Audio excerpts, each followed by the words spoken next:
things. Yeah. So I don't know. Them. The killing the children and old ladies doesn't exactly sound like. It's a friend of yours, actually. That's a good friend of yours who said that. Is that right? Stephen King. Stephen. Yeah. Okay. Another one. Just because I'm showing somebody being disemboweled doesn't mean I have to get heavy and put a message around it. Maybe I said that. Yeah, you did. One day. Yeah, you did. Yeah, but that's... Was it... it seems to me that it was tiring you a bit, like everybody said, hey, all your movies are so political and they just try to find so many messages and stuff, and I mean, like, sometimes you just want to scare people. Well, yeah, but as I say, I haven't tried to, I don't think, be particularly scary. It's real comic book stuff with me. But I'm also very concerned that the film has to be about something, you know? It can't just be on the surface, you know, running from the zombies or shooting zombies or Zombieland, you know? That's not exactly the way I feel. Maybe I said it in a different context or something, but to me it's important that the film has some sort of a substance underneath.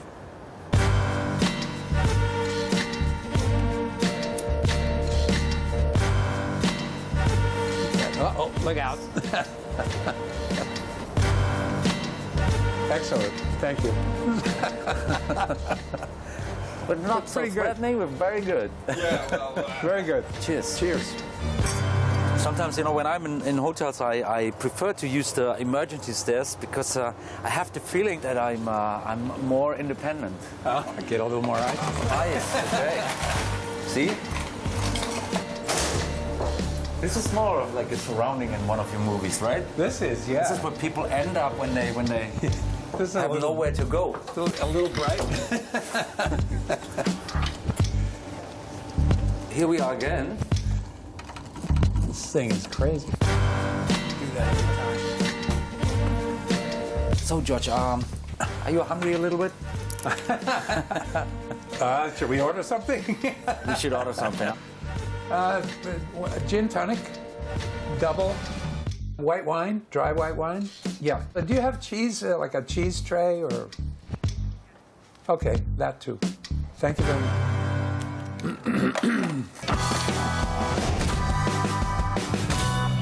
So, room service mean anything to you? Like, do you order very often? I do, yeah.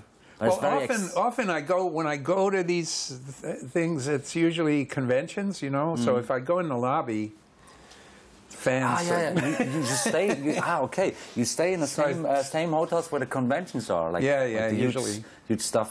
They usually set them up in, you know, a big hotel where they have the facilities for. Yeah.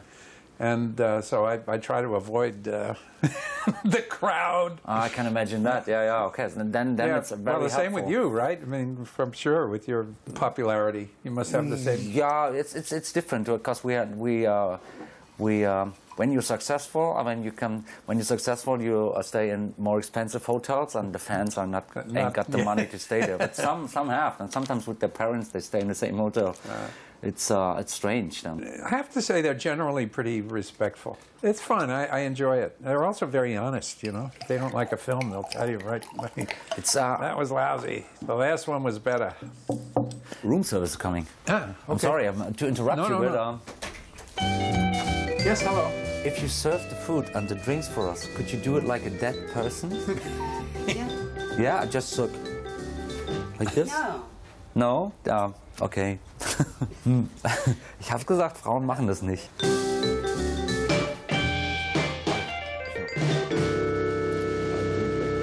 Great, perfect. I had never had a big hit, you know. I mean, I disagree in that. Well, no, but I mean in Hollywood terms. I never had $100 million hit. Okay, like. And so I was mistrusted a little. So I had to have, if I was going to get a budget, I had to have stars. And then you become completely at their mercy, you know. And I was rewriting these scripts for, you know, well, let's rewrite it for Alec Baldwin. Let's rewrite it for so-and-so. Let's rewrite it for so-and-so. And then the deal blows up because they can't do it, or, you know. And that was around the time of Resident Evil, and I was involved in The Mummy, and, you know, all these projects that were, you know, I said yes to them because they were good projects inherently. But you know, by the time you go through the committee with it, and it just gets changed and warped, and let's do this and let's do that to it. And, anyway, big frustrating period. So I had this idea to do a little film called Bruiser. It brought me to Canada, and I've been there now ever since, working smaller. Right, you live there now in Toronto. Yeah, 6 years now. So I love it, you know. There's a great infrastructure. There's a great film community. I just love it.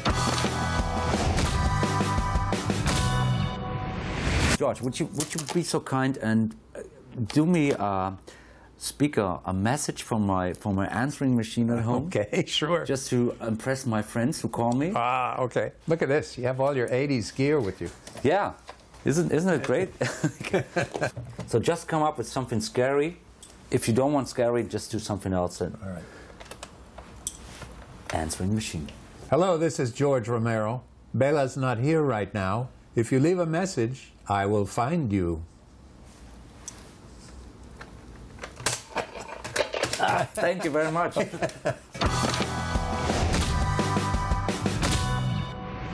So, Georg Romero, der große Filmemacher, wird jetzt aus diesem Hotelzimmer eine Location für einen Horrorfilm zaubern.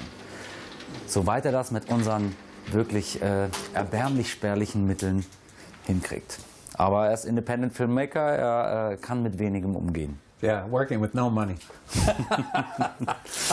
Okay, first we need darkness. Darkness. Very important. Dunkelheit, sehr wichtig für einen Horrorfilm. Okay.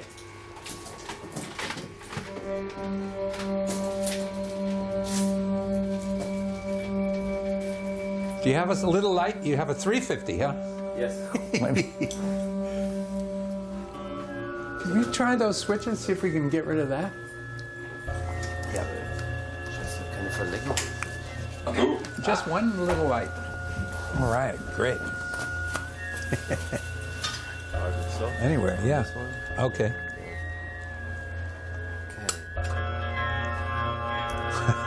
Okay, come in. All right, I'm going to hand you this wine, but you have to be careful. Okay, and then what That's it. We're just making one shot, right? Okay. Yeah? Okay, so close on this. Can you do it without the light? Yeah. So, a glass of wine.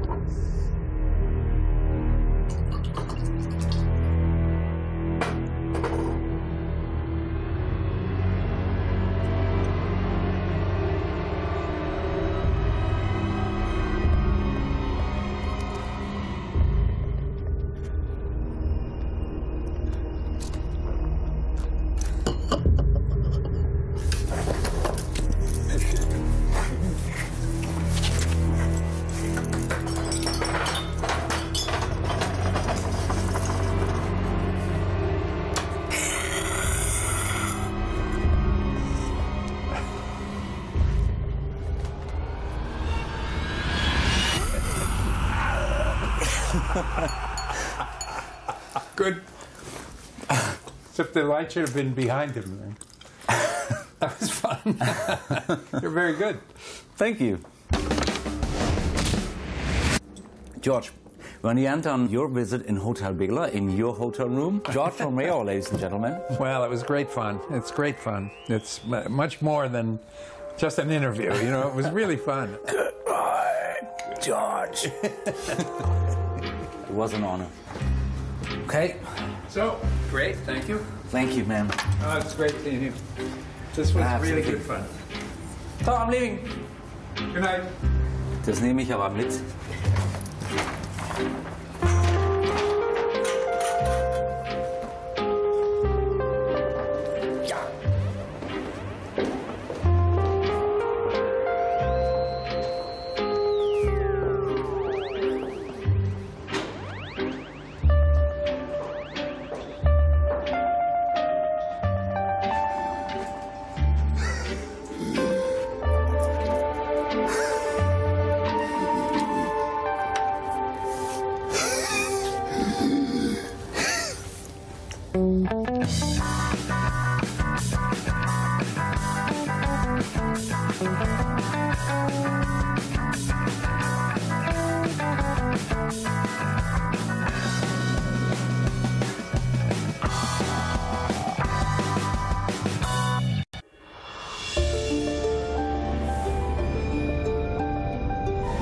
italienische Horrorregisseur Michele Soavi arbeitete mit Dario Argento und Terry Gilliam.